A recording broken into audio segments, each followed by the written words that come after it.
is up, bros? Welcome to the All Bros Podcast. I'm Caleb. And I'm Jonathan. And we are a couple of bros on a mission to give you guys the most detailed movie reviews out there with as little bias as possible.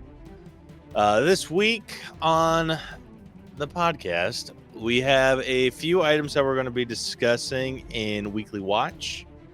And then, we don't have a whole lot in Weekly Watch, but we'll, or at least I don't think, unless you just watched a ridiculous amount of shit. No, I just watched one movie. I kicked myself for not watching the connected one, but I'll have it watched by next week. Yeah. And then, so after that, we'll be getting right into our headliner, which will be breaking down A Quiet Place Day 1. You know, it's okay. So sorry, really quickly. You said, I don't know why it just pops into my head, but you saying, but we're breaking down freaking, there is an interview with Lupita Nyong'o and Joseph Quinn where they're asking, they were asking her, like, what's the name of the monsters in A Quiet Place movies? And do you know the name? Aren't they Death Angels? Yeah. So she didn't know that. And her best excuse ever. She's like, well, it was day 1. We didn't know. That is the best response that you could ever come up with. No, or excuse. Perfect. Oh shit. That's funny. All right. Well, with that, let's say we get on into this week's episode. Yeah. All right. Let's do it. Need motivation? Angry Dad Podcast. Trying to jumpstart your life? Angry Dad Podcast. You want help getting off the couch? Angry Dad Podcast. You need a verbal kick in the ass? Angry Dad Podcast. You want to hear from somebody who's been through it all? Angry Dad Podcast. I am here for you. You can find me on all podcast platforms. All righty. First up, we got Weekly Watch. It took me a second to find that overlay, but anyway, Weekly Watch. It was a bit of a slow week for me. The movies that I watched were all watched between yesterday and today. I like it. Yeah. I've been watching shows a little bit more often. I just finished this season of My Adventures with Superman, which freaking dope. Like this whole season they introduced Supergirl. Ooh, okay. And the outfit for Supergirl is sick. Like, so it's basically like I'm freaking flaunting about it like it's something like new and original, but it's not. It's basically like Superman's suit in the show, how it is now, just at least the clothing wise, but her cape is what's freaking blowing me away. Her cape's more like a shawl, so it kind of has like a really long scarf, so it's kind of got that it's kind of like draped around her front, and then she has her logo, and then she has like a normal cape. And I don't know, it just makes her stand out so much from Superman. And I'm glad that they didn't throw her in like a tiny skirt, because they put her in pants and like a full blown jumpsuit. Love that. And I dig it. I dig it a lot. So for the phenomenal season ender. So I watched that. Then what else did I watch? Oh, I finished The Acolyte, which that show was such bullshit. Yeah, I've heard that it sucked. Yeah, dude, I would have sworn up and down, like up, down, left, and right, that there was going to be more of that like lightsaber whip that I was talking about, like either last week or the week before. There was nothing else. Everything that was about that freaking lightsaber whip was in the freaking trailer. And we did like they showed it one time in the show and that was it. I'm like, this is bullshit. And then you have to freaking ruin just the fun of Samuel L. Jackson being the only person to have a purple lightsaber by giving her a freaking purple lightsaber whip. Yeah, that's bullshit. Yeah, so she's freaking like the ending was dumb. It was freaking dumb. See, your disappointment there just reminds me of the disappointment in The Force Awakens when you have that stormtrooper with that like badass like freaking sword or whatever they like can like flip out. Oh, when like he's the battle baton? Yeah, that's what it Yeah. is. Yeah, but he's the only one that uses it, and he only does it in that one scene. You never see it throughout the rest of the trilogy. Yeah.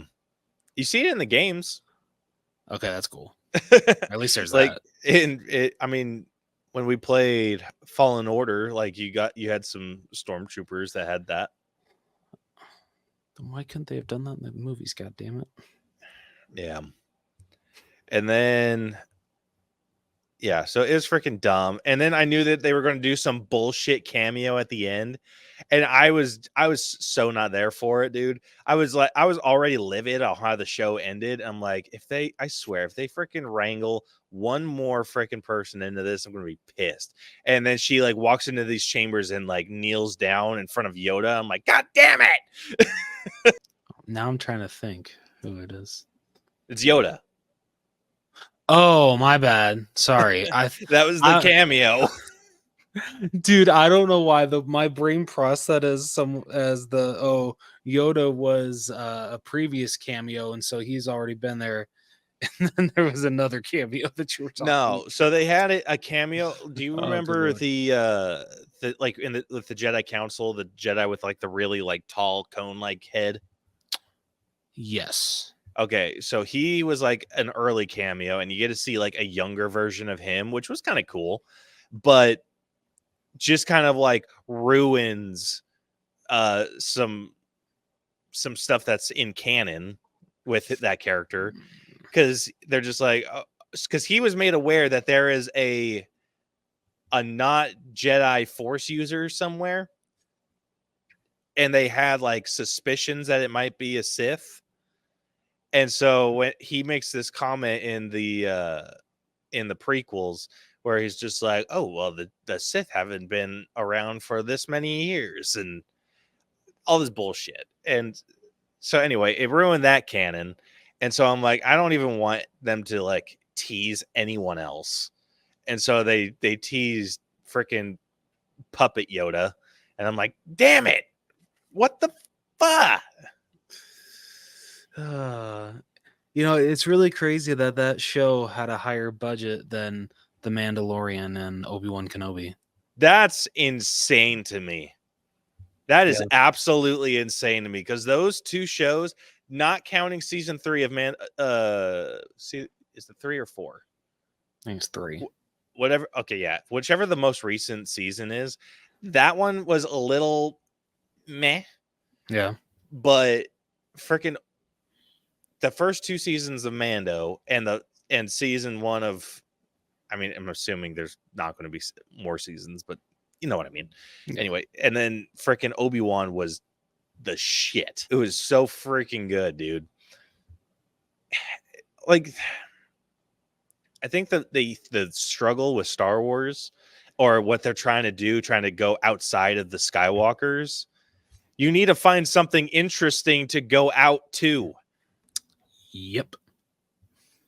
Like, the reason we like all the stuff right now is because it ties into a story we already know really freaking well.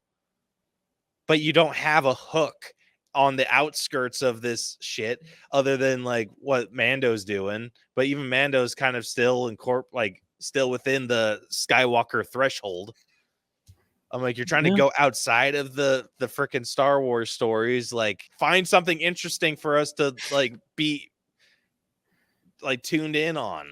Like, it's not, at least I don't think it's that hard. It's seeming like it is. Yeah, like I would love absolutely love it just to get like a character that I don't feel like we know enough about, Yoda. If like you still have like the freaking fan, like the fan base that's like, ooh, we get to get like Yoda's before story because Yoda's been through some shit. Like Yeah. I want to see like a legitimate young Yoda coming up as a Padawan, and like I want to see like you have 900 years of time to play with. Not and then like that's pre freaking Anakin. Yeah, it's true. So I mean, in all realities, you got maybe like what 850 years to play with. You got quite a playground. Just give us Yoda, dude. But yeah, so anyway, that show was a bit of a letdown, and I tried to stick it through. I tried to give it a chance. Didn't work. The viewership definitely showed that from what I saw. Did it take like a huge dive? Oh, dude, I don't think it ever, because what I watch Movie Math with Beyond the Trailer, she does like, I think the Nielsen top 10 is like what does like streaming services and numbers and stuff. I don't think because they haven't gotten the numbers for the last couple episodes, but so far none of the episodes have even reached the top 10. That doesn't surprise me. Yeah, so it's bad. It was a letdown, dude. It was a huge freaking letdown. And like I said, all you're missing is just showing us something that's interesting enough to keep us watching. Yeah. And I honestly, like, Yoda is it. Yoda is it. Yeah. He is the way. He is the way. But like, hell, even if you didn't want to go with like, let's just say you didn't want to go with like a super alien type character like Yoda. Like, let's just say like that was just completely out of the question. The Mandalorian did good. That freaking Jedi shit does good. Why don't you give us the freaking backstory or more of the backstory to the Darksaber? Yeah, that's true. Because the Darksaber has this super cool origin story of a Mandalorian becoming a Jedi and creating the Darksaber, and then it's just the history behind that. Like, that would be freaking sick to watch too. Like a new Mandalorian show with a freaking where he's a Jedi, that would be the shit. I've only seen season 1, and even I agree that'd be the shit. It'd be so good. It'd be so freaking good. What else did I watch? Oh, I've been watching Exploding Kittens on Netflix. What?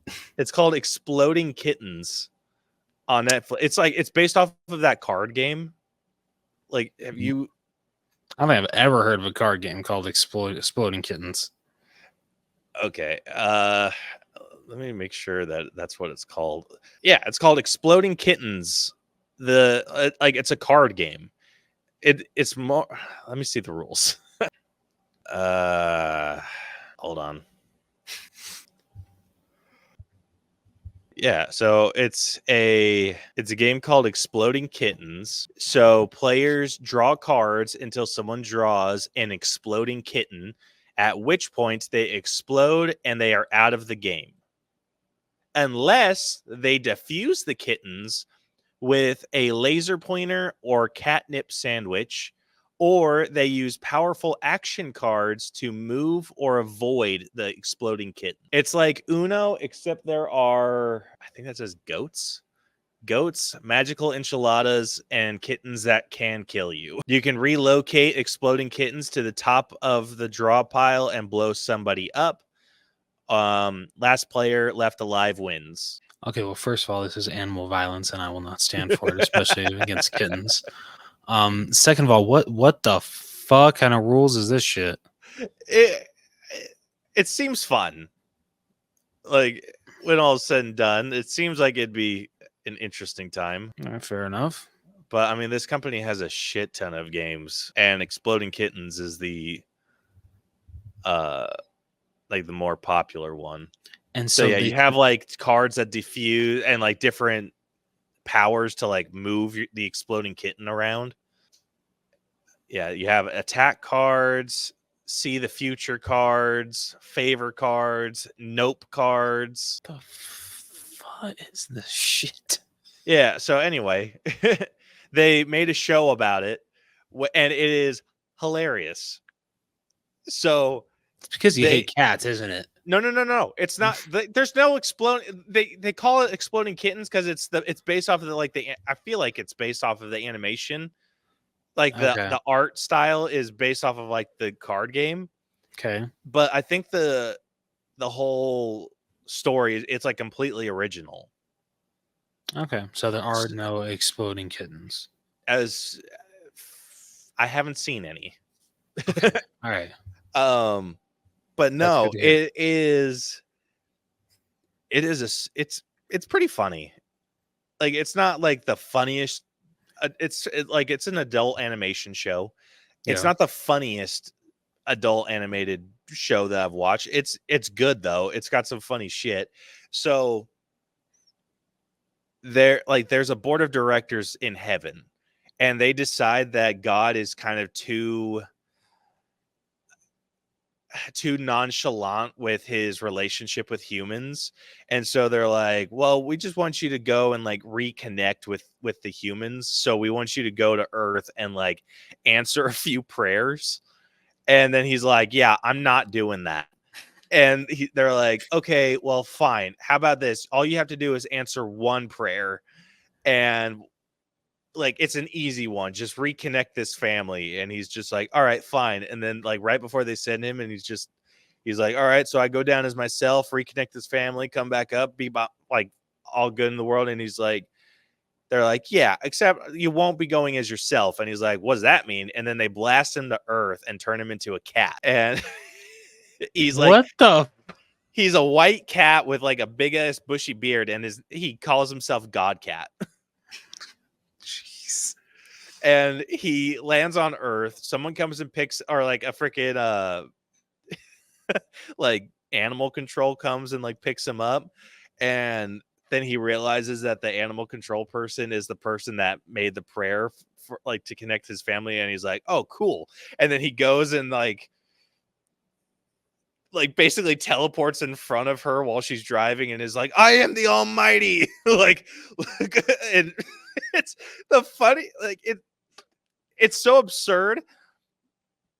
And so anyway, he's like trying to connect this family, and it's super funny. And he's voiced, funny enough, by the guy who played Lucifer in the Lucifer show. Did you ever see that one? I did not. It was like CW.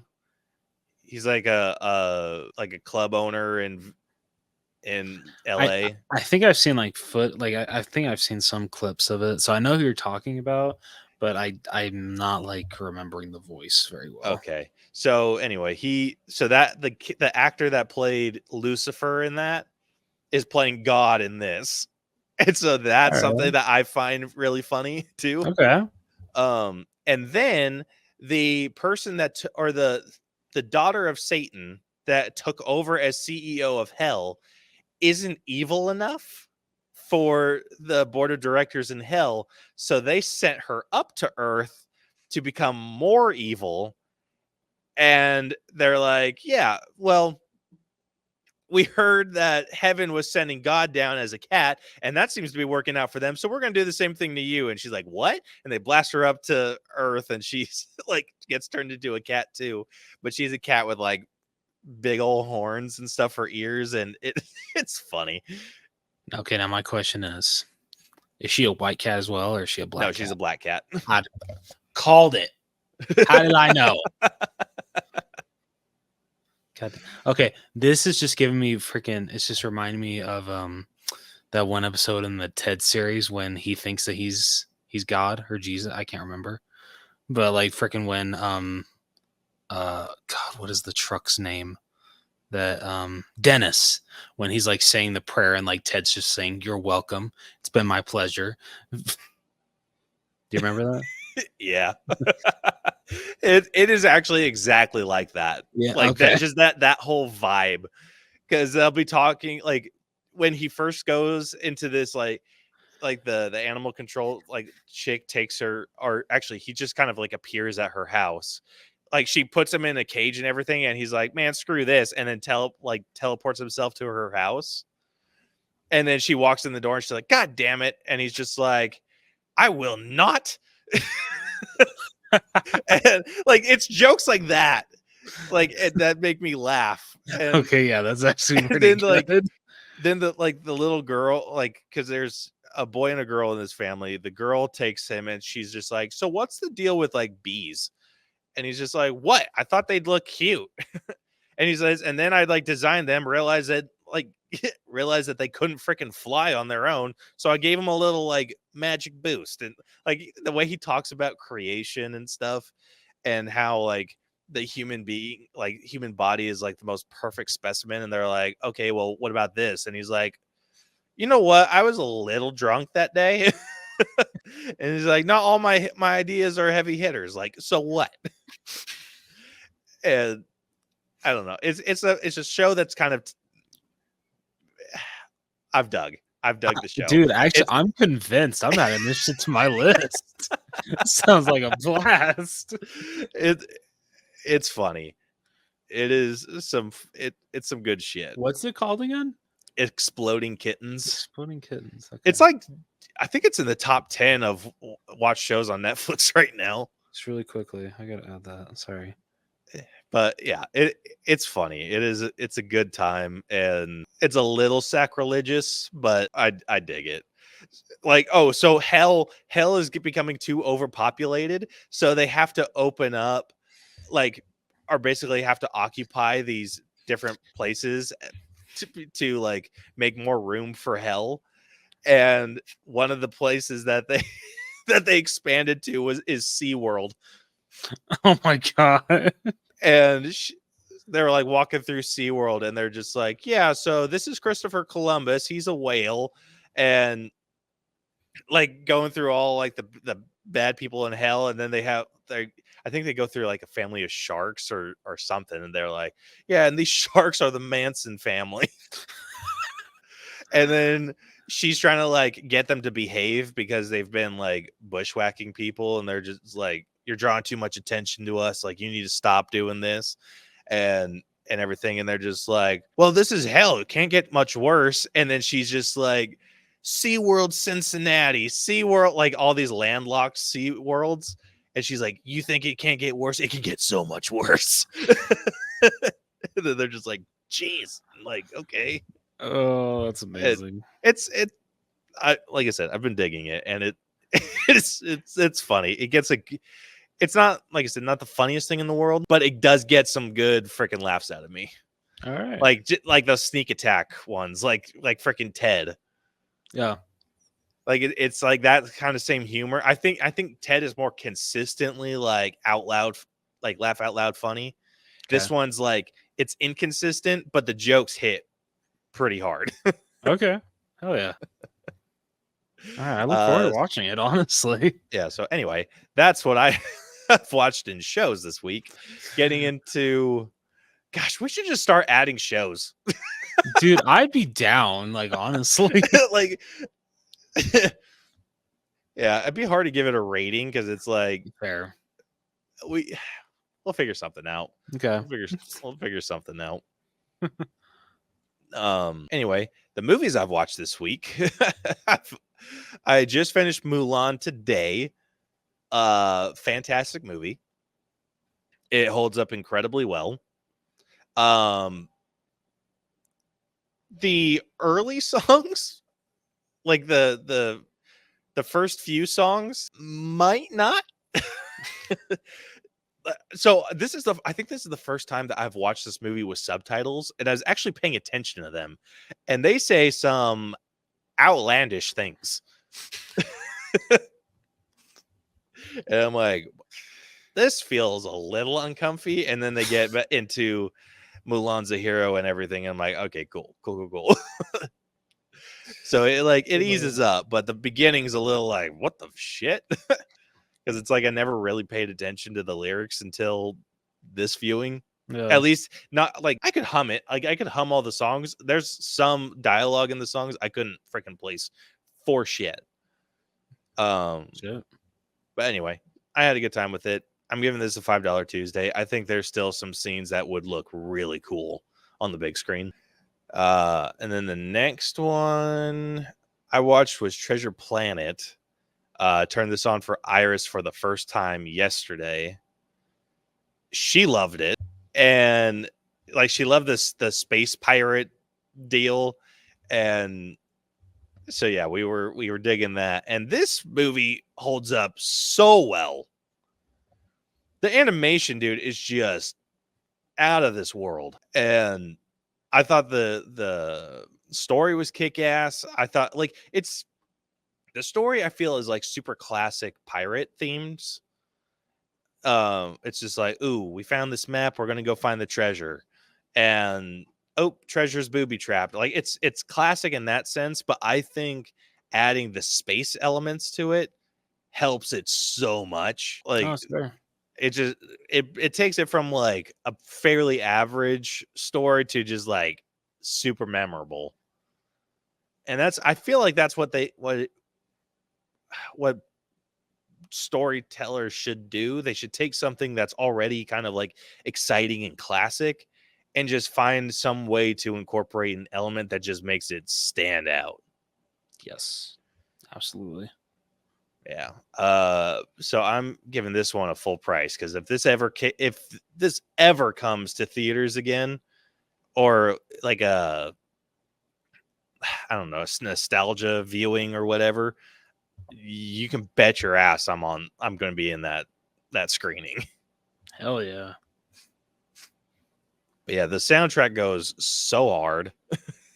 Like I think that activates like your inner emo kid. It's so true. so true. But yeah, it's dope. It's dope. But yeah, movie wise, that's all I really watched. So next is you. Me. Yeah, so my plan was to watch Saving Mr. Banks and Mary Poppins this week. I unfortunately did not get to watch Mary Poppins in its entirety. I only got 20 minutes in and then something came up and I wasn't able to return to it. But I will definitely have it finished by next week. So there's a spoiler, or I guess, yeah, spoiler alert for my next week's weekly watch. But anyway, Saving Mr. Banks. I love coming back to this movie every single time that I get a chance to. This is one of my favorite films of all time. It is in my top 3 favorite films of all time. Just from the cast to the story, I know they had to change some things when it comes to telling the story of Walt Disney and P.L. Travers. Because even though, like, I think I found this out with this latest rewatch, looking at the IMDb, actually, for a lot of the making of Mary Poppins, Walt Disney wasn't present. He wasn't at the studio. He was actually away. So it was mostly Dick and Bob Sherman and Don DeGrody that dealt with P.L. Travers more so than Walt Disney. But That feels deceiving. A little bit, but you know what? I don't care because I love this movie so much, and Tom Hanks is amazing as Walt Disney. Well, wasn't she still not happy with the movie? No, yeah, she was not. From what I've read, after she watched it, I think she tried to go up to Walt Disney and show her distaste for it, and he just like shrugged her off, and he's just like, "It's done, Pamela." Like the movie's released. There's nothing you can do, and just walked away. Man, that's horseshit, dude. Especially with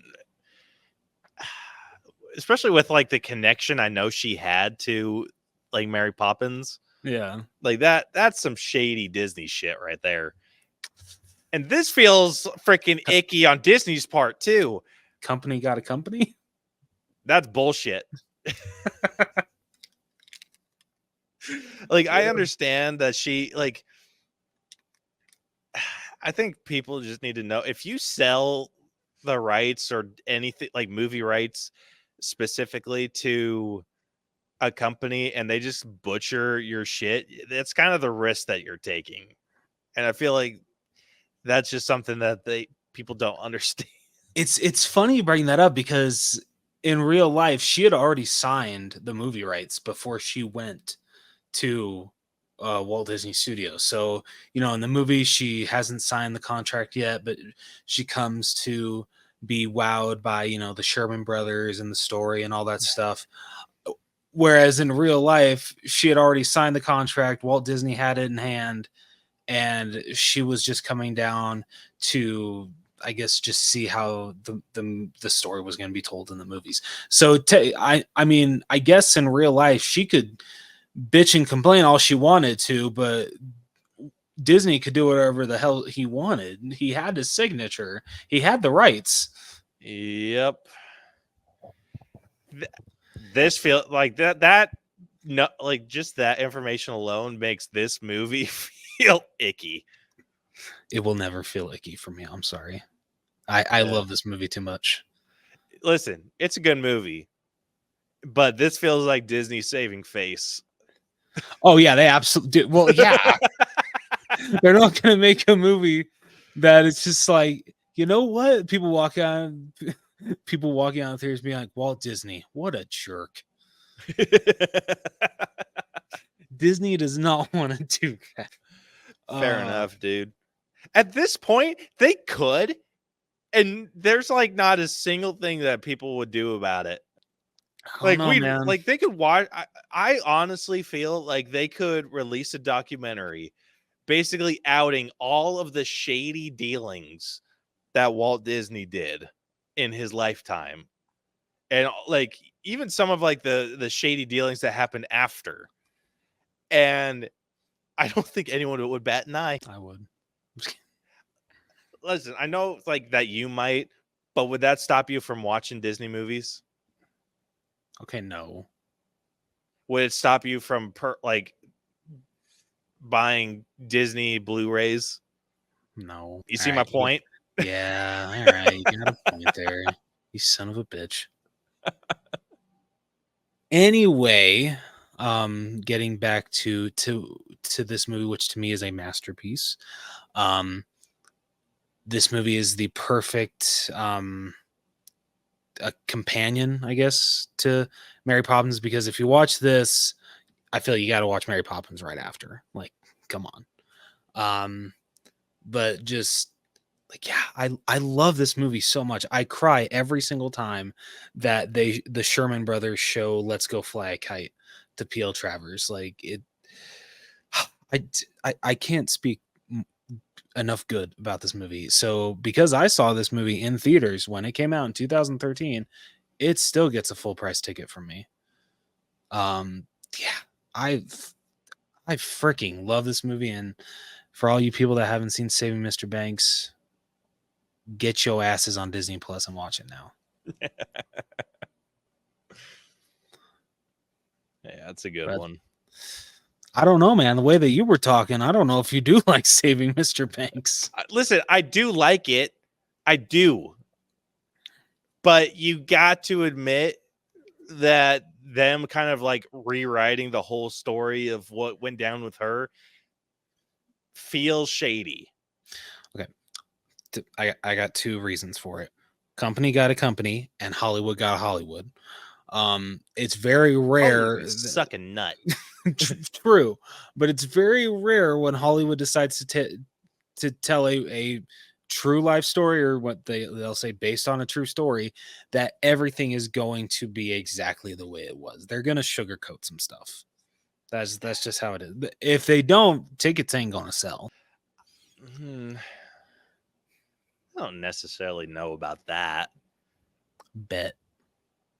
I feel like they should be able, like, if I feel like there should be a rule in place where they should let us know exactly how historically accurate something is. Where with this movie, it should be loosely based on a true story versus something else that's a little bit more I don't know, realistic or something I can't think of anything off the top of my head, but something that follows history a little bit more to the letter should state based heavily on a true story.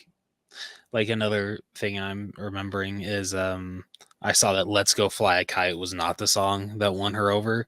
It was actually Feed the Birds. What? Yeah, Feed the Birds won Peel Travers over, not Let's Go Fly a Kite. What the shit? I mean, hey, Feed the Birds is a great song. Dude, that chick is weird. Oh man. Of all the songs, like it was freaking Feed the Birds. Yep, yeah, it was Feed the Birds. Oh man, that doesn't even reach top 5 Mary Poppins songs. What? That's bullshit. I'd have to listen to it again, but I would. Yeah, are you kidding me? Let me see. Okay, just in no particular order, I would say obviously Supercalifragilisticexpialidocious. That's a freaking duh. Yeah. Let's Go Fly a Kite, Spoonful of Sugar, Step in Time. Oh yeah. And Chim Chim Tree. Top 5. Feed the Birds, not on that.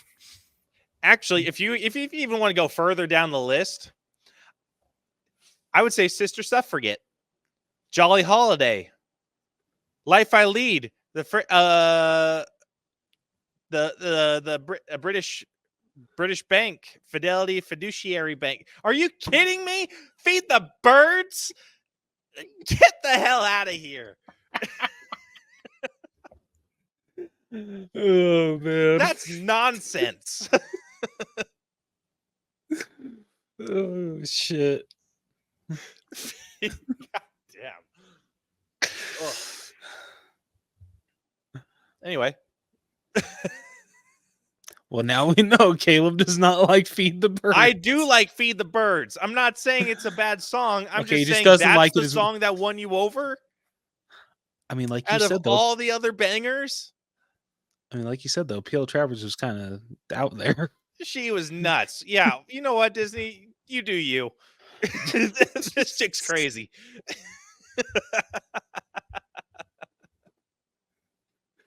I gotta add one more thing. Freaking when they decided to bring Mary Poppins to Broadway, they approached P.L. Travers about it. She's like, as long as no one that was had anything, as long as no one that had anything to do with the original movie is brought in, I'm good with this. Shut up. So that meant the Sherman Brothers were not able to write any new music for the Broadway musical, which is bullshit because the Sherman Brothers were amazing, and may they both rest in peace. Dude, she's out of her mind. Yeah, so yeah, nobody associated with the original. This movie that was a huge freaking hit? To many, yeah, it's I don't want anyone involved with making that to touch this Broadway play. Go to hell. Oh, man. Man, you got me all worked up over freaking Mary Poppins, dude. Sorry. Never thought I'd hear you say those words. I know, freaking hell. Oh, shit. That's some funny shit, though. Anyway. But yeah, that's all that I watched this week. All right, cool. Led to a fun discussion, though. Yeah. Oh, all shit. right. Well, with that, let's say we move on to this week's headliner. Let's do it. Hell yeah.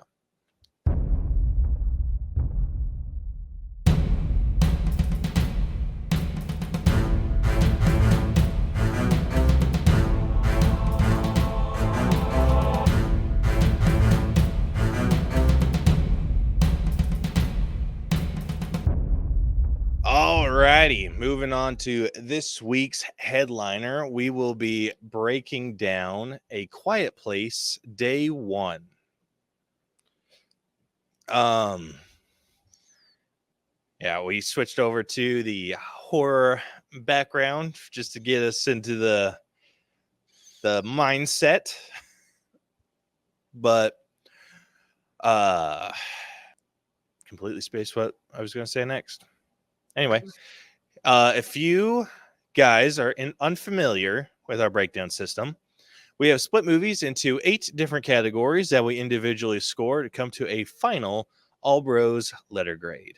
The 8 categories that we score are story, writing, acting, character development, effects, music, costumes, and then we give our own personal score at the very end. Typically with horror, thriller, or anything along those lines, we will shift character development to logic. Do you feel like that applies here? I mean, I feel Lupita Nyong'o's character did have character development, but I'll let you make that call. That's where I'm a little like on the fence. Yeah. That like, so this is like there are certain like movie genres where we'll shift our categories, and it's horror and then animated are the ones that get shifts. And so this one's tough because it could walk both lines, like where she went through a lot or a little, but let's keep character development. I think it had enough of it to warrant doing character development. Okay. If this was any more horror-esque, I probably would say logic. Fair. But yeah, okay. So anyway, if you have not seen A Quiet Place Day 1, we are going to be spoiling this movie, and it's not one that you're going to want spoiled for you. Yeah. It is a good movie. Like, It just getting spoilers for our show out of the way. It is good. So if you have not watched it, definitely go check it out. Otherwise, if you listen beyond this point and anything is spoiled for you, too bad. Yeah. Yeah, so we'll be posting that spoiler warning now, since we are kicking off our favorite segment that we like to call Reading with Rose. So without further ado, Rose, you want to take it away? Absolutely. All right. Samara, Sam, a pessimistic, terminally ill cancer patient, lives at a hospice outside New York City with her cat, Frodo. Ruben, a nurse, convinces a reluctant Sam to join a group outing to a marionette show in Manhattan.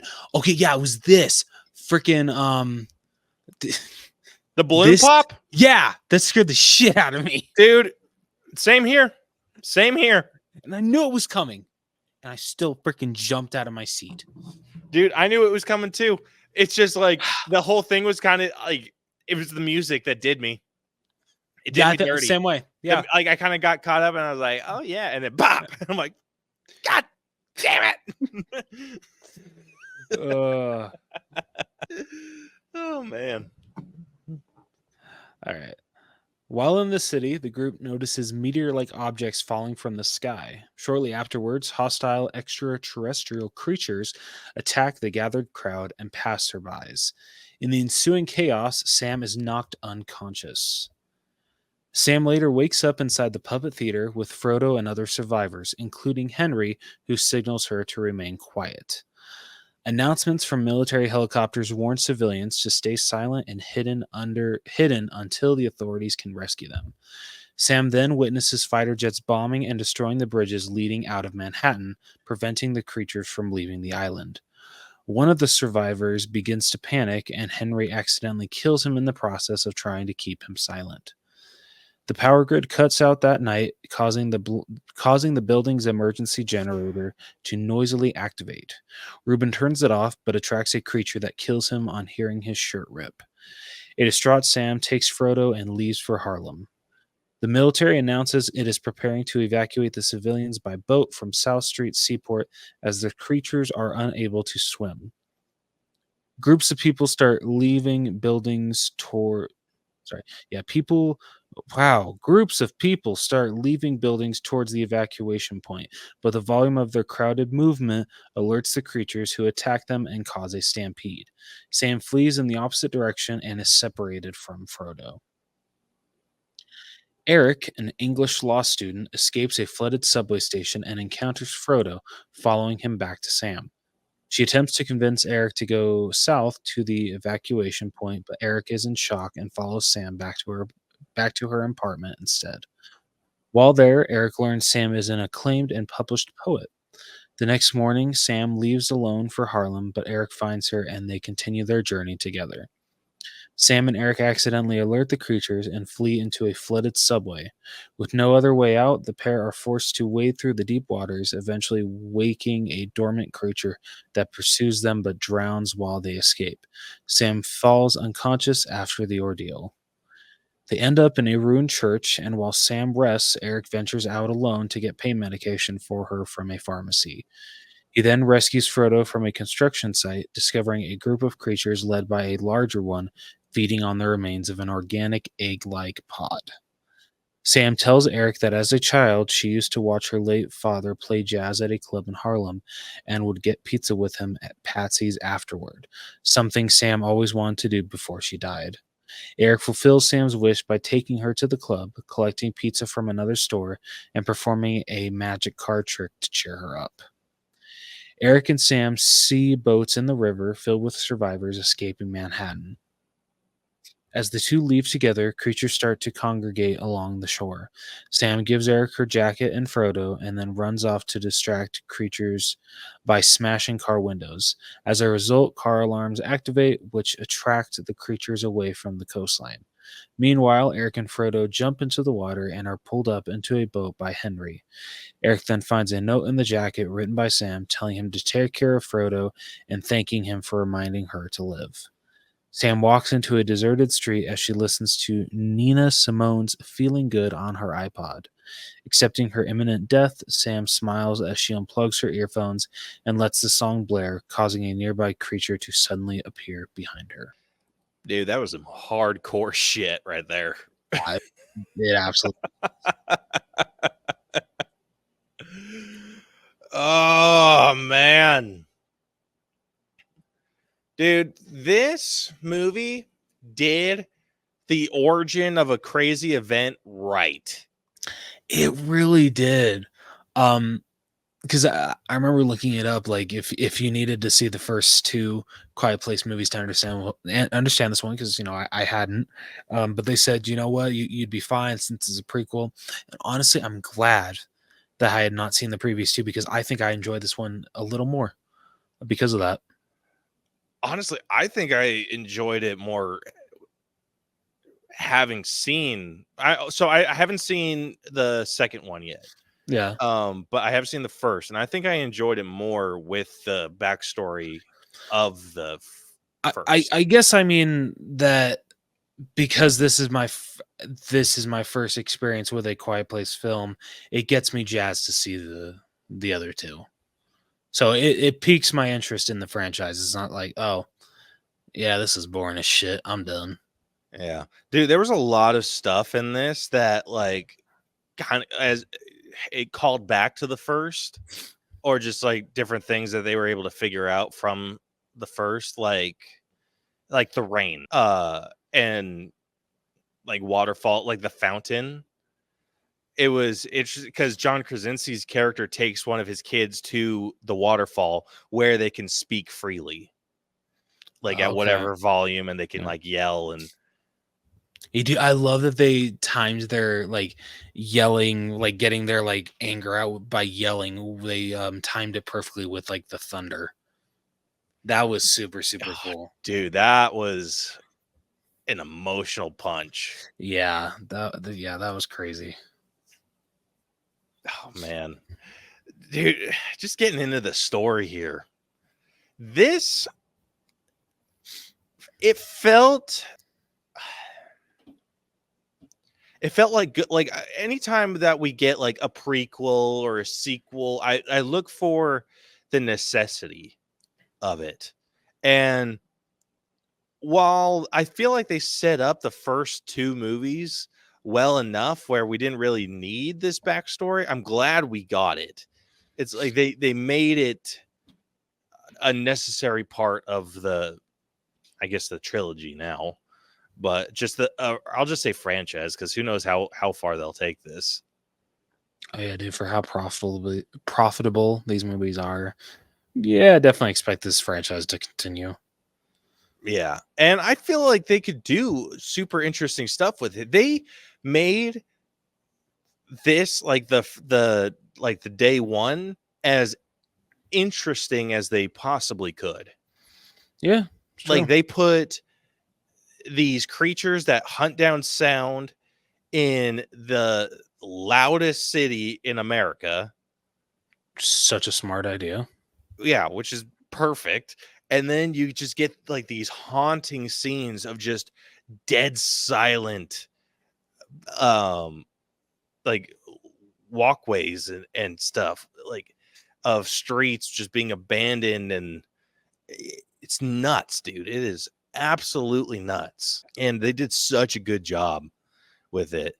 And I felt like they gave us a really interesting story to go along with it too, where this woman who's already been basically sentenced to death with her cancer diagnosis, it like just being like, what do I want to do before I die? Like she more or less, like, you can almost like see it or make like see how she accepts it, just that I'm going to die because of like and this event isn't going to help my chances. So you know what? I'm going out with a bang. Like, I'm doing everything that I have wanted to do. And that was awesome. Yeah, it was. Like, just the way they went about that was so cool. Like, I loved it. Like, such a good, interesting story. No, it really was. Like you said, prequels and sequels have to make sense. They have to mean something. And yeah, this one definitely does a great job at showing why it needs to exist. I feel some prequels haven't done the greatest job with that. Think first one that comes to mind, because we didn't really need it, was like Dumb and Dumber, When Harry Met Lloyd. Yeah, that was ridiculous. I feel a prequel that I feel, just because like you got to really see the inner workings of the NFFA. I thought the first Purge was actually a pretty decent prequel. I feel like this movie might have done it a bit better than the first Purge, though. Oh yeah, I can definitely agree with you there.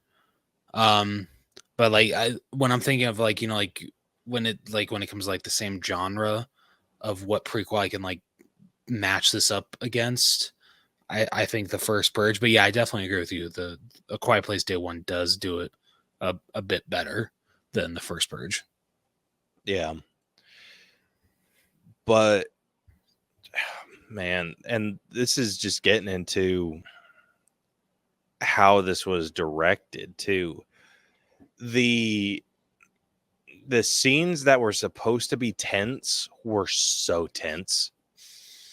They did so good at making you feel that anxiety, just like, oh no, like when she's walking through the crowd and she's like noticing all these people like stepping like really close to each other, dragging stuff. I'm like, dude, absolutely the hell not.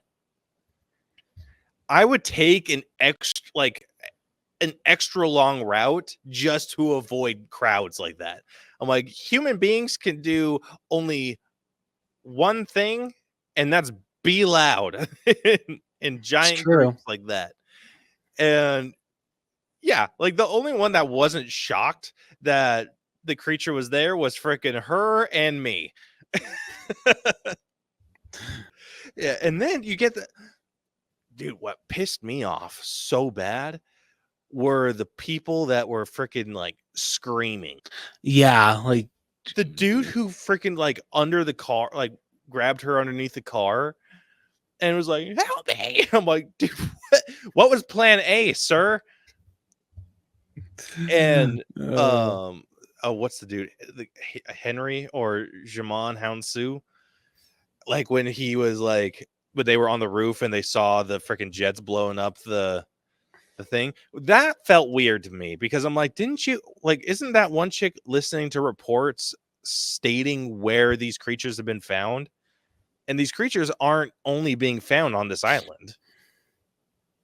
And then she yeah, goes upstairs and then they bomb the gates, and I'm like, too little, too late. yeah, not wrong. But no, when they go up and they see the military blowing up the gates, and you see that one dude come out and he's like, like having a panic attack, and then he like Henry like grabs his face and smashes him on the ground, and he's just like, shut your mouth, and he's like fighting, and like I do not understand that level of panic. Like, what do you think is going to come of screaming that? Like, I mean, I guess it just depends on the person. yeah, dude, I would have thrown him off the roof. Jeez, goddamn. I'd like legitimately, dude. We're in a state of emergency where these creatures that can hunt down the slightest of sounds are hunting us essentially, and you come up here where my wife and children are and decide to scream bloody murder because we're gonna die. Like, no, you, sir, are taking a trip very quickly to the street. And that's honestly what I thought he was going to do and what I was hoping he was going to do. But the fact that he just bam, like knocks a dude out, freaking Mike Tyson's that bitch. I'm like, respect. I would have personally thrown him off. Like, we don't need that bitch on our team. So you would have thrown him off just so you wouldn't have to see him die, and so the blood isn't on your hands. What? Well, no, because he beats him to death, doesn't he? No, he just like freaking haymakers him and knocks his ass out. I thought it said he beat him to death. Beat him to death?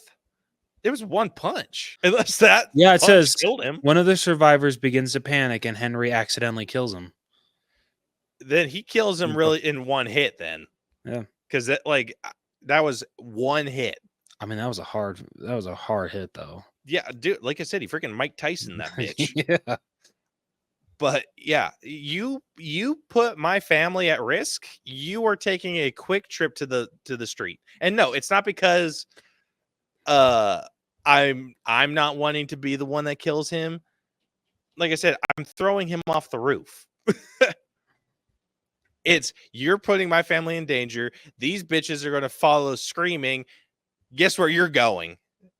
Away from the clan. Gotta land safely on a car, right? Hopefully he lands safely on his neck. Jeez. Yeah, and then it's like the creatures come, they figure, I don't know. Like, my whole goal would be to avoid the creatures coming at all. Yeah, fair. And so if the dude screams like that, like the way that he did, I'm immediately throwing his ass over, making sure he's screaming on the way down so they chase him to the street. Oh, shit. Just imagine as he's falling, he's silent, and you're just shouting, now you shut the hell up. Yeah, he's dead silent the way down, like, you bitch. Then I hope he hits a car, and then the alarms go off, and then he gets ate. But yeah, dude, I will not play around in a situation like that. Oh, man. Like, you better keep your shit together or you are going over the ledge. Like, I would strap a loud toy to your back and toss you over. Like, wow. I am not playing. Oh, shit. All right. Dude, with my kids there? Are you kidding me? That's fair. No. Yeah, No. no. Anything for Iris and Levi, so I completely get that. Yeah. But yeah. The story with Sam though, just kind of like trying to live her best life while going through this madness was kind of great. It was. I especially liked when Eric comes into the picture, which I did not expect Eric to enter the picture so late. I thought he would have been in the I movie for know. longer. I was like, dude, where the hell is this dude? Yeah, but you know what? It worked out well for the story. But I'm I love, genuinely surprised he didn't get bushwhacked when he came up out of the water, though. dude. Seriously, I'm like, yeah, you were being so loud, sir. But just seeing him and Sam's interactions at the beginning of when they first meet to the end when she asks him to take care of her cat, and thanks him for showing her what it meant to live again. It's such a great freaking character arc. I loved watching it throughout. Yeah, it was fantastic. And dude, the freaking lengths they went to for that damn cat. I would have done the same. Frodo is adorable. You are out of your mind and have zero survival instincts. Dude, like her, I would do anything for my cat, Alexander. I would do anything for that cat. Listen, I would do a lot for my animals or any pets that I've had. I am not dying for them. Depends on the situation. If you're getting hunted down for noise, Yeah, Alexander's surviving, not me. you think your cat's surviving? Yep. Yeah, they're gonna kill me and then he's gonna live. You're freaking crazy. But this story had really good flow. It was a short movie, only an hour and a half. It was, yeah. But But it flew honestly, I by. think it would have. If it felt short, but I felt like it needed to be short. I don't think Yeah. you could have drawn this story out much longer. Yeah, considering it's day one, like, you didn't really need it to be like 2.5 hours. Yeah. So I think if they can keep that up with any future installments where they just make it as long as it needs to be, like, have at it. Like, freaking pump those out. Like, I'll watch an hour and a half movie. Yeah, same here. But yeah, the story was solid. I loved Sam's whole backstory, the overall tragedy of everything that was happening was just, it was a lot to take in sometimes, but yeah, it was. It had a really good flow, perfect length. I'd say, like, it had a lot going for it.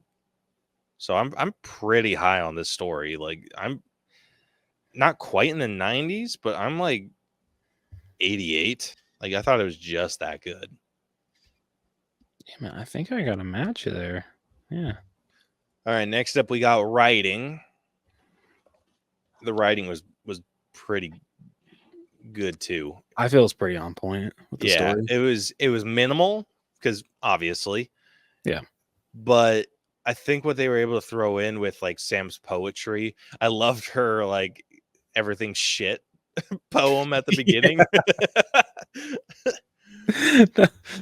Freaking died. Yeah, I thought that was great. But yeah, I loved how they were able to like add some like, I don't know, it felt comedic to me a little bit, like when his name was Eric. Yeah, when Eric was attempting to kick down the door.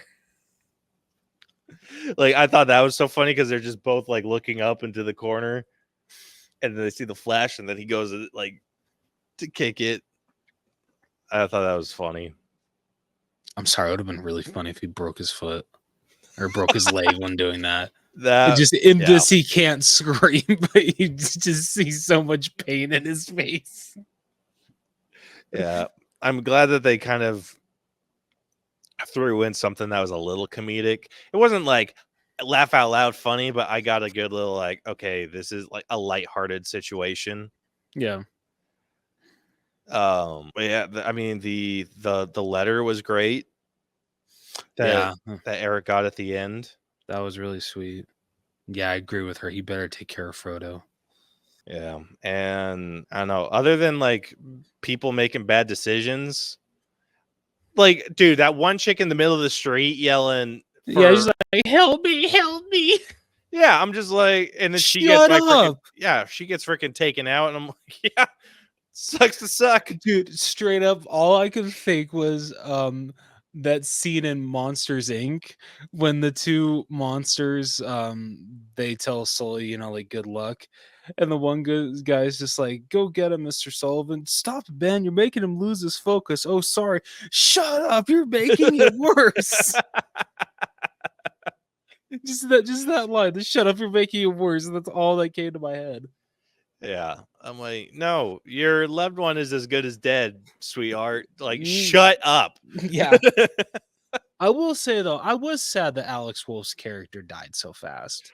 That was rough, but I think that really like enhanced the stakes. It's true. It just made it feel like not everyone's invincible. And I think you have to do that. I think you have to take some characters that are very likable. And I think, especially in horror, like I think you got to bushwhack them. Just show them like, hey, no one's safe here. Yeah, that's true. Like this is like, it's kind of how I felt with like The Hunt, where they had all these like really big names get taken out of the freaking cast list immediately. Oh, yeah. I'm like, dude, this is how you freaking build it. Cause then it's like, oh, you're taking this person out. No one is safe. Yeah. That's a good point. Yeah, but I dug the writing. I'm putting it a little bit lower, and I know that's probably a dickhead move. Just because there wasn't that much writing. I know you can like write situations, but I think it's not like too much lower. Like I'm still high 80s or maybe more mid. Yeah, I think I'm mid 80s. So like 86. Son of a bitch. That's what I was at too. I thought they were able to do really well with all the scenes and tension, like everything that they were trying to achieve in terms of how you were feeling. Really good. Dude, freaking I love seeing these movies in theaters, but I hate it because freaking because you know, like usually when I go watch a movie, my hands are folded in front of me, or sometimes I'll fold my hands together, and I felt bad every single time that I had to move my arms or anything because I feel it echoes more than it does in a regular movie. Dude, with these movies specifically, yeah. Dude, imagine that a million times worse in freaking The First Quiet Place. I don't know if I could, man. Have you watched that one yet? No, this is my first Quiet Place movie. Dude, the entire movie dead silent. Not one word is spoken? Like a couple things are. Okay. But there's like it's been a while since I've seen it, but I want to say there's like 3 or 4 statements in the entire movie. The rest of it, every conversation's in sign language. That's pretty cool though. Like all main conversations are in sign language. And then there's like an additional 3 to 4 scenes of noise. Huh. But the rest of the movie, the majority of it is dead ass quiet. Like no scores, no nothing. Just dead silent. And so it makes the noise, like the sounds, that much louder. Like I was trying to eat popcorn when I was watching. Like I should have known. I should have freaking known. Like hindsight's 20/20. But I was trying to like eat popcorn. I was picking like one out at a time and just, and it felt like it was like ringing through the damn theater. And I was like, I can't do that. So me and Brielle, like I don't think we even like touched our popcorn. I can't remember if it was for the first or second, but my buddy Michael said that like during one of the like quietest moments, I guess that's like every moment, a person freaking cracked a can of soda open. Dude, freaking assholes. Right? Like, come on. You get one. You don't get to do that multiple times. And if it's Yeah. different people, you should know better. You don't get to do that more than once. Like Yeah. if there's a quiet moment and someone pops a soda, guess what you don't get to do? You don't get to drink your soda. Yep. Yeah, dude. I remember during that whole experience, like I even had a drink and I was being so careful not to get to the bottom. Like I would like this is how I would check if I had like fluids. I would tilt it to the side and then tilt it back a little bit and then see if I could feel the shifted weight. And then I was like, okay, I think I can. And I just take a tiny little sip. And then it was like, I would feel like, like the difference between like liquids and air. Yeah. And I would get to that point where it was air and I'd stop. And then I'd like slowly let it go back down to the bottom. Like, so the fluid was at the bottom. And then I lift my straw up and then I'd like inhale that like little bit of liquid. I was so careful because it made me antsy. I'm like, ugh. There was a mother and her daughter. Well, okay, like the daughter was all grown up, and then her mother was getting up there in age. She was elderly, but freaking the elderly woman, like during one of the most quietest moments, had to move her straw, and so she freaking hearing that go up and down, dead silent. I had to freaking bite my tongue from laughing. Oh my gosh, that's fantastic. But yeah, 86 feels fair when it comes to writing, though. Yeah, Especially like it wasn't like anything outstanding, the dialogue, but dude, I know John Krasinski had stuff to do with this one. Okay, it was he was a produced by him. producer. Okay. Yeah. All right, moving on over to acting. First up, we got Lupita Nyong'o, who played Samira. We got Joseph Quinn, who plays Eric. And then we have Alex Wolff, who played Ruben. Very small cast. So obviously our top three is these three. I beg to differ. My number one is actually Frodo. It's going to Frodo the cat. You're so dumb. But I'm assuming we have the same number 1 and 2. Oh yeah, Joseph Quinn or Lupita Nyong'o, and then Joseph. I was like, Quinn. dude, are you kidding me? No, sorry, reverse that.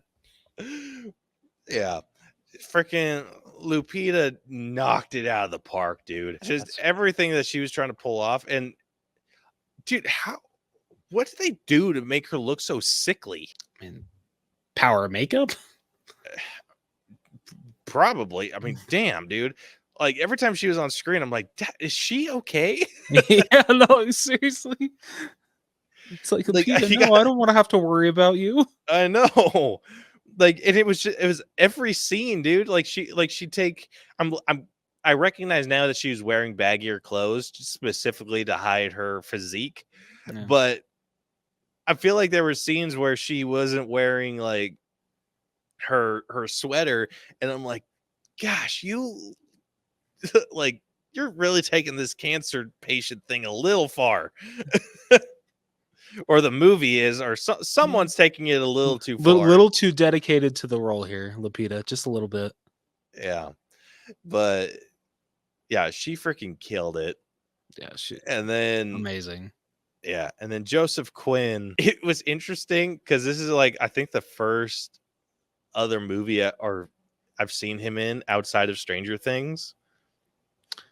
So I never finished all of Stranger Things season 4, and so like I feel like this is my like real like first time seeing him in his entirety of a performance, and I thought he was fantastic. I'm really excited to see him as Johnny Storm. Dude, I'm pumped. I think he's going to kill it. Yeah, no, 100%. Freaking, did you see the red carpet interview with him for A Quiet Place Day 1? No. So there was an interviewer, and I'm just like, why? Why would you ask him this? She goes up to him, and she's like, can you just make my heart happy and say, I think her name was like Monica or something. But she goes, can you please say, Monica, wake up? And you can tell that his face is just like, oh my God. And he's like, of course I can. Monica, wake up. It felt like he wasn't giving like that much energy, or at least I feel he was trying, but he probably gets asked that by everyone. But like when he because he looks at the camera after she asked that, and it's just like his soul bitch. left his yeah, no, exactly. He's just like, are you freaking kidding me? Man. Dude, I thought Poor Joseph. I know. Dude, and it's just gonna get worse when he's the Human Torch. Oh, everyone and their yeah. mother is gonna ask him to say "flame on." I'm shocked that a lot of people don't ask Chris Evans to do that, because I felt the way he said it was iconic. It was pretty good, but I don't know. I think he's set himself apart as Captain America so well that people won't. That's a good point. Whereas I think Joseph Quinn, I mean, hopefully it's good. He is banking on people recognizing him as the Human Torch. Yeah. I really like this dude.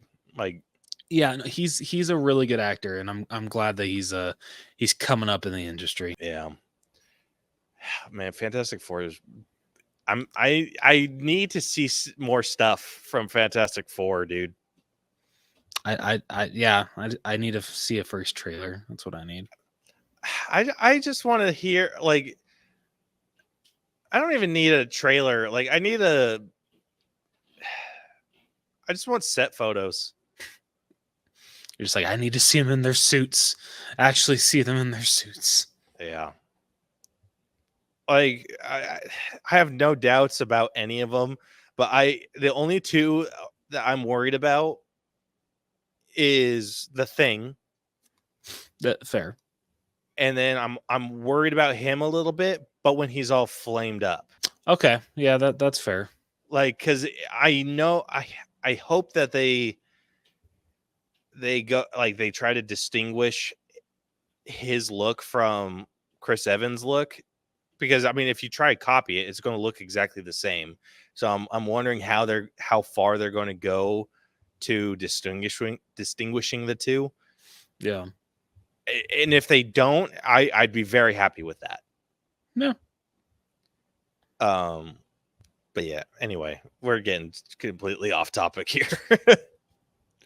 His Eric was super sweet, dude. Yeah. Like, he was just a super kind-hearted dude. Like, and you could feel when he was following her. At first, I was like, little creepy, but I don't know, something about his face just kind of like eased my mind. Yeah. Like, he has a very like trusting, innocent face. Yeah, he does. Like, it almost looked like he was like a lost puppy. Yeah. And I'm like, you can't help but trust the puppy. Giving her those big old puppy dog eyes. Yeah, but I thought that was funny. And then this dude, I felt so bad for him. No, seriously. Dude, when his shirt ripped, my heart just sunk. You're just like, oh, fuck. Bye, dude. Dude, I wish I knew what the freaking Death Angels did. Like, they don't eat people, do they? Dude, you're asking the wrong person. This is the only one I've I seen. know. Like, they're just eliminating the sound, or they're eating people, and I don't know if they're eating people. Yeah, dude, I don't know. I'll tell you what, though, it's so crazy looking at Alex Wolff and then just thinking back to when we were kids with the Naked Brothers band. It's just so weird. What? Yeah. Wait, you didn't know that? Yeah, this is Alex from the Naked Brothers band, the little kid on the drums. I think I What? just blew Caleb's mind. Oh my gosh. That's why he looks so freaking familiar. Yep. Dude. Whoa. Yeah. That's nuts. Right? Way to freaking like blow up my brain, dude. Holy shit. Yeah. That's wild. I'm not going to be able to get over that for a good long while. Oh man. Anyway, what'd you think of him? I thought he was great. I wish it, like we discussed earlier, I wish he was in the movie more, but I completely understand why he wasn't. It made like you said, the stakes higher. So excuse me. So for that case, I appreciate the death, I guess, but considering it's Alex Wolff, I was sad to see him die. Because I don't really see much from Nate Wolff, his older brother. But I feel Alex is actually a really good actor. He is. Yeah. I mean, he was in the M. Night Shyamalan movie Old. Yeah, and he was in the 2 newest Jumanjis. Oh yeah? Yeah. Yeah. Yeah. So he's a really good actor. I really like the guy. So where are you sitting with the acting score? Like solely basing it off of, just Lupita and Joseph. Sorry. Both of them are great actors by themselves, but put them together and I just loved their chemistry so much, especially when he is like they're at the her grandpa's I think it was her dad's. her dad's, okay, where he used to play music, and to to like like get her in like the mood, brighten up her spirits. He does that whole card trick, and like when she he does like like when she pulls like the card and like she's surprised, and like the expression that he gives, like a huge like out there, like very what's the word, not vibrant, Like enthusiastic. there we go, thank you, enthusiastic, like what a magician would do. It was like freaking awesome. I loved it. So like acting, I'm gonna crack a 90. 90 for acting. Funny enough, I also cracked a 90. Son of a bitch. But I'm actually a little higher at 92. Okay, all right, okay. I was like, I swear to God, man, if we're like, I mean, I'm not gonna be mad, but if we're like the same score all across the board, that's just gonna be insane. That'd be funny. All right, next up we got character development, which this is obviously going to be done on Sam and kind of how her whole story went. She starts off this movie kind of like done with life. Like she's just more or less waiting for her day to die. And then like something sparks in her with like the pizza, and she gets like super excited for that. And then once that's kind of like busted, like it feels like what I liked about it is we don't really get her motivations for doing anything that she's doing until Eric comes into the picture. Yeah, because it just feels like she's aimlessly wandering. Like not aimlessly. Like it feels like she has a goal. Like she has a location in mind. It's just she doesn't express it, obvious. Like, and so once you kind of find out where she's going, and Eric's like, "Oh, where are you going?" She's like, "I'm going to go get pizza." It's just like, okay, why? And then the way that it unfolded as to why she was going to do that was done so good. It really was. Yeah, especially when, she walks in first and you see her looking all around, looking at the pictures, like, friggin', I almost started tearing up. Yeah, man. And you felt like just the heartbreak of her, like seeing the place and it's just burnt to shit. Yeah. And it's like devastating because you're just like, she went through this like grand adventure just for it to not pan out. And it sucked. Like I was right like on the emotional roller coaster with her, and I was just like, man. And then Eric comes in with the save, goes to a different pizza joint, like writes the name of the pizza joint on the box and everything. I'm like, Loved that. like, you're a freaking gem, dude. Yeah, he is. And then I don't know, like you just see like a new spark of life to her because it's like, what's keeping her going? And like I feel like that's a question you're asking yourself throughout a majority of this film. Just like where's she going with this? Where's she going with it? And then once it's like all revealed, and it's revealed within like I'd say the last half hour at least. Yeah, I would say that. Yeah, and so they do really well with like just kind of keeping that to themselves until it eventually comes out, and I loved it. Yeah, same here. Like keep hold of your secrets, and I feel like that's going to enhance my viewing experience next time, because then I'm going to watch it with that context, and then that I feel like that's just going to hit so much different. Yeah. So it's just got an instant rewatchability factor there. I will. Oh, sorry. No. I was just saying she has a good character growth that's kept hidden. No, yeah, it absolutely is. I want your opinion really quickly. So have you ever had New York style pizza? Never.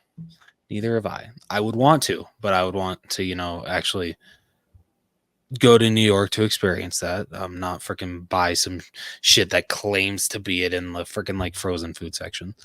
So I was watching The Office today, and there's a scene where to pay Michael back for what he did for Pam. Pam, I've never heard of this because she's in New York. He's in Pennsylvania, right? Yeah, Pennsylvania. Scranton, Pennsylvania. She mails a slice of New York pizza to him, just in like a flat envelope. And when he pulls it out, I'm just like, that is the most disgusting looking pizza I think I've ever seen. I'm like, who in their right mind would want to eat a mailed piece of pizza? Freaking Michael Scott, that's Yeah, who. yeah, you know what? Fair enough. Like, I get it, it's not going to take any time at all for it to be mailed from, New York to Pennsylvania because, they are close. But just, no, absolutely not. So gross. Dude, I've had no desire to travel to New York or Chicago, which supposedly has the best pizza ever. I mean, I want to go to Chicago, Illinois, but for different reasons. Yeah, we all know those reasons, bros. Yep. Yes, we do. Yeah, but to try pizza, not one of those reasons. Yeah, true. Fair. Yeah. I mean, there's a lot of other places that I would rather travel to try different foods. I feel like, I don't know, maybe I'm missing out on like really good pizza, but it's like I have a desire to go check out foods at other places. Like I want freaking Italian pasta from Italy. Oh yeah, absolutely. I want traditional sushi from Japan. Like I want the foods that places are like known for. I want Belgian waffles from Belgium. Yeah. I think that, are those actually like Belgian, or are those? I was just trying to make a joke. No, but like, is that either going to be that or German pancakes from Germany? Yeah, it's like I just want those foods that are like people are like known for? Like, I don't know. Like, I would love to have like a beer from Germany. Oh, dude, absolutely. Yeah, like it's not. I don't drink, but that's if I was ever in Germany, I would try it once. Dude, I'm And shit faced in Germany. I'm sorry. you're getting shit faced in Germany. Yeah, 100%. Yeah, sorry, man. You're carrying me home. Yeah, I don't know. Then like I don't know, Canadian maple syrup. I would love to have that. Like so, like genuine, like just fresh from the tree. Like that's the shit like that I want to try. It's like for me, like pizza's not on that list for of like, oh my gosh, need to try these foods. Fair enough. All right, what about McDonald's spaghetti? Is that on that list? Ew, not even a little bit. I forget where it's at. I think it's in Norway, or no, I actually don't know. Freaking gross. Yeah, no, McDonald's spaghetti is a thing. Wait, really quickly, let me find where you can get it. Yeah, I'm trying to think of like something else. Oh, like I would love to have like a whiskey from Ireland. Ooh, yeah. Let's see, McDonald's spaghetti. Where can you get it? I don't know. Eventually, when I'm like an actual adult, like I want to try all these things. Like I'd love to try them. I also have like this feeling that I would travel to like one of these places and be like, this is it for me. Like I am staying here. The Philippines. That's where you can get McDonald's spaghetti. That's disgusting. And the Philippines is not somewhere I would want to go. Yeah, same here. Dude, my cousin freaking served a mission in the Philippines and he got sexually assaulted. Yeah, so reasons like that. I also have some bad experiences with certain family members that came from the Philippines. So yeah. Yeah. It was like these freaking women that were trying to have American babies and he's like back off. And he's like, you've never been in like a good fight until you fought a freaking Filipino woman. Jeez. I'm like, dude, good hell. Damn. Oh man. But yeah, New York style pizzas, it doesn't even crack my like top 20 foods. Damn. I'd say it cracked my top 10. Fair enough. I would between the two, Chicago and New York, I'd rather try Chicago. All right. Like a Chicago deep dish, like I would that's higher on my list than New York style pizza. Fair enough. That's fair. Anyway, getting back on track. I feel Sam had some good character moments. And yes, it was revealed very slowly and progressively like what her end game was. Yeah. But it was still good. Like it just added like a lot more context to everything. And I didn't need a whole lot of backstory, especially for this, because it's like I think if I was focusing too much on what like her goal, I wouldn't have been able to just kind of enjoy or just experience what was happening in the world. Yeah. So I'm kind of glad that they went about it that way, where it was just very slow, like, oh, this is some growth. And then that letter, it felt like completely on character too. Oh, absolutely. Like didn't feel like when she was talking about like, oh, you've made me know what it's like to live again and like that stuff. I was just, in other instances, like just movies that we've talked about previously, it's just like, where the shit did that come from? Like I did not feel that with this at all. Like it's like I knew exactly where it came from. I just love the first thing that she has to point out is you better take care of my cat. Yep. So in character. Oh man. Where are you at with character development? I haven't quite cracked 90s, so I would say I'm in like the mid 80s. So I think I'm at an 86. I'm a couple points higher than 88. Hell yeah. It was real close to cracking a 90 for me. I just enjoyed her arc that much. It was simple, but elegantly put together. All right, next up we got effects. I mean, the effects on the monsters look freaking badass. It was so good. Like that freaking close up, like, ugh. Dude, nightmare fuel. Yeah, like seriously. Nightmare fuel. Yeah, like, ugh. Like that, ooh, freaking nuts. Those things are disgusting looking. Yeah, they really Like are. seeing these ones, like feel like seeing how they're like, it felt like they were covered in like rock, or like they kind of had like a bark thing, like a tree. Yeah, it did look like that. It was creepy, dude. And then when they opened that shit up, I'm like, ah. Yeah. Mm. Like freaking, So, wild. props to the prop department.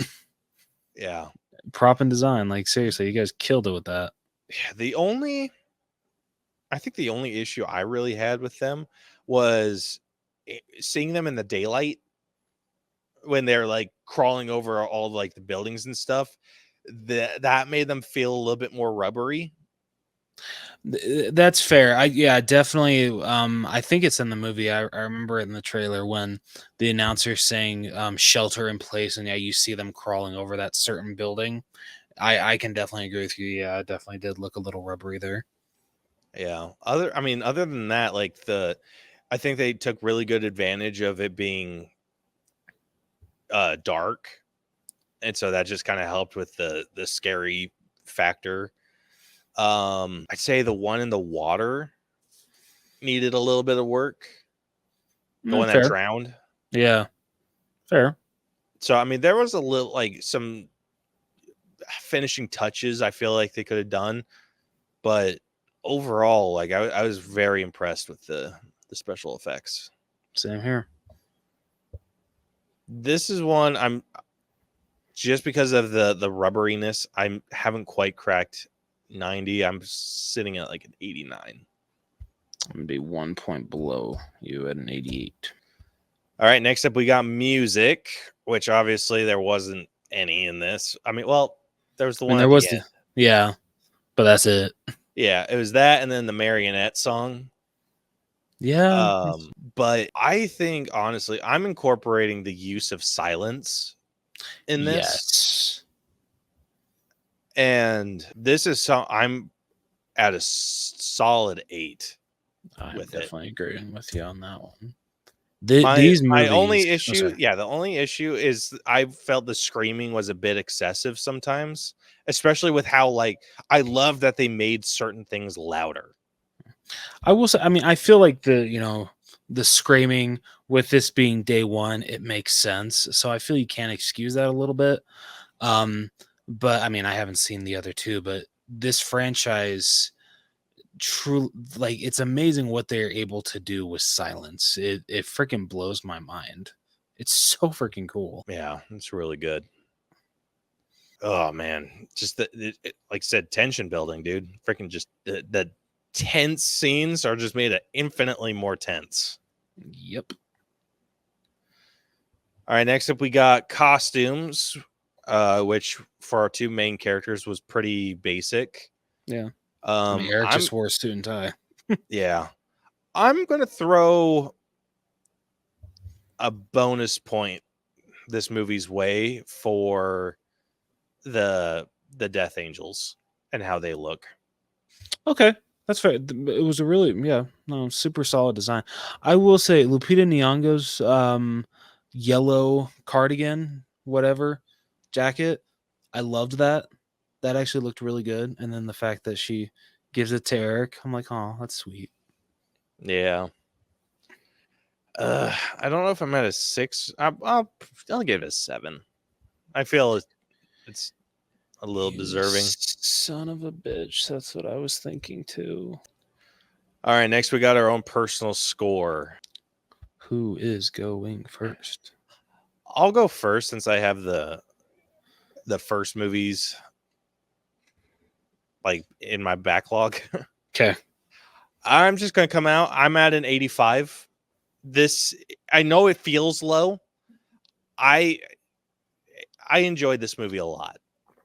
I thought it was just as interesting as the first in a different way, in a different sort of way. So I appreciate it for that, where it does distinguish itself between the first and this one. I don't have the second one to go off of. But yeah, but based off of what like the knowledge I do have, I enjoyed this a lot. I'd say I have the exact same enjoyment level of the two. I haven't done a rewatch of the first Quiet Place, and it's probably because I know that the viewing experience isn't going to be equal. I mean, it but could yeah, be with big screen. it honestly it could be. Yeah. But I enjoyed this movie a lot. And despite any issues I have with it, like I can let a lot of that go because this was just killer in terms of the story that they were able to tell. And the cast was just ridiculously good. So yeah, I'm sitting at an 85. Okay. So I am actually 1 point higher at an 86.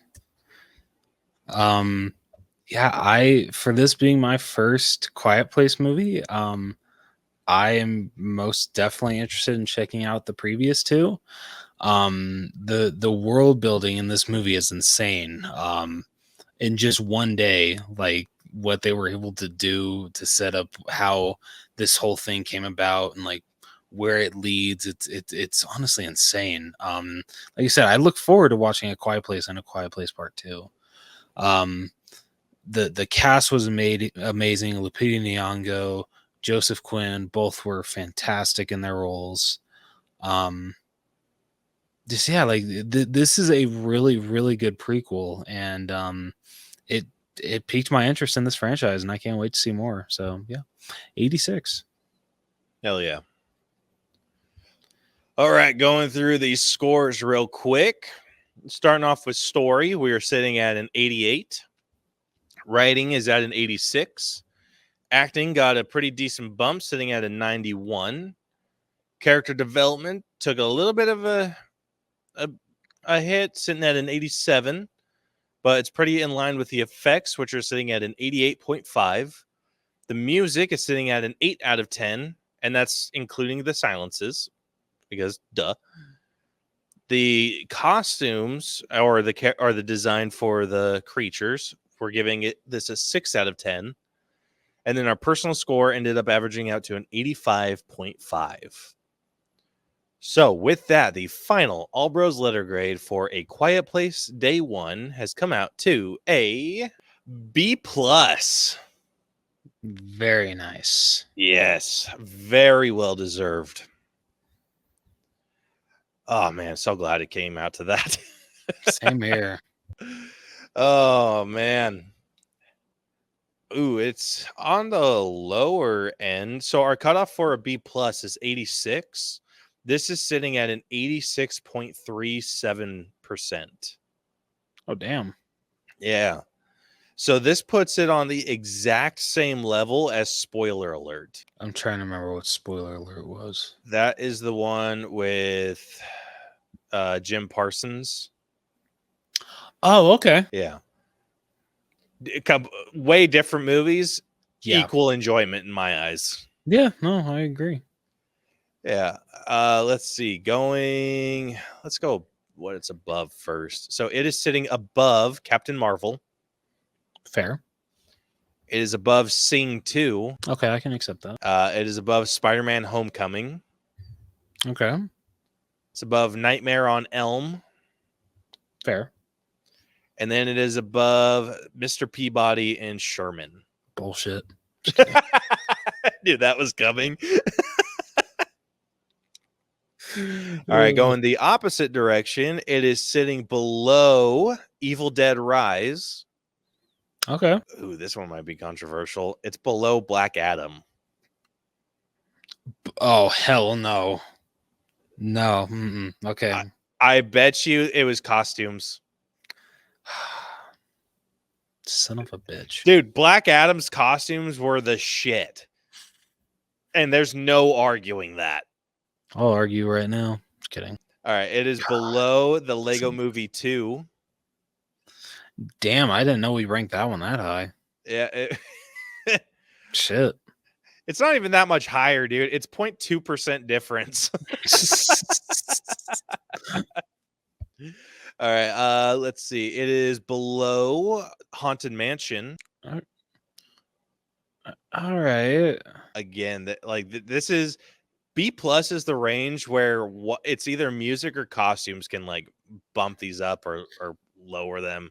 Son of a bitch. Yeah, like it's a tough zone. Which is why I bring that up because it is also below Frozen 2. Okay, that one I can understand. Because Frozen 2 is a really good sequel. So Yeah. But I don't hate where this is at. I hate that Black Adam ranks above it, but okay. Yeah, that doesn't give me the warm fuzzies, but I'm even okay that it's ranked higher than Mr. Peabody and Sherman.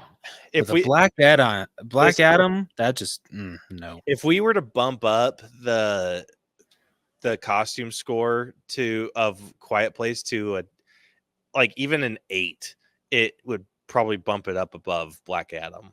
All right, let's do it. No. Maybe if it deserved it. It does. Like, come on, man. Like, come on. No, you don't get to make that argument now.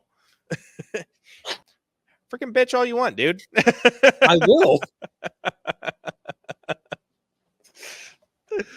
Oh, man. All right. Well, that wraps up this week's breakdown. If you like this episode, want to check out more of our stuff, what? No, I'm just thinking of if I were to have a hissy fit or something, calling it a freaking Rose Rage or some shit like that. Rose Rage.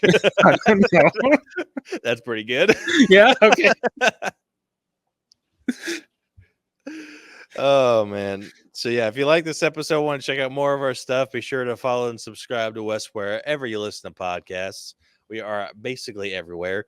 We're also on all social media at the All Bros. Facebook, Twitter, Instagram, TikTok, YouTube, all of it. Anywhere you can, anywhere you can search the All Bros, we're probably there. You can also check out our website where you can find links to everything that we do at the All Bros or tinyurl.com/the All Bros channel. You can shoot us an email, theallbroschannel@gmail.com, if you guys want to hit us up with an episode idea. Want to join us for an episode, whatever the case may be. We'd love to hear from you guys. And then I know I'm missing something. I think that's it. Anyway, so next week, the long anticipated movie of 2024, Deadpool and Wolverine. I keep thinking it's his versus. There's gonna be because I keep seeing the sequences of them fighting, and so it turned from an and to a versus. But we'll be breaking down Deadpool and Wolverine. I do not know who's going to be on that episode, but someone will. Hell yeah. So we are very excited to talk about that. So you guys can look forward to that next week. Until then, this has been the All Bros Podcast. I'm Caleb. I'm Jonathan. And we'll catch you guys next time. Deuces. Peace out. Peace out. I don't know. I'm trying to change it up, do something different, but yeah, that's not working.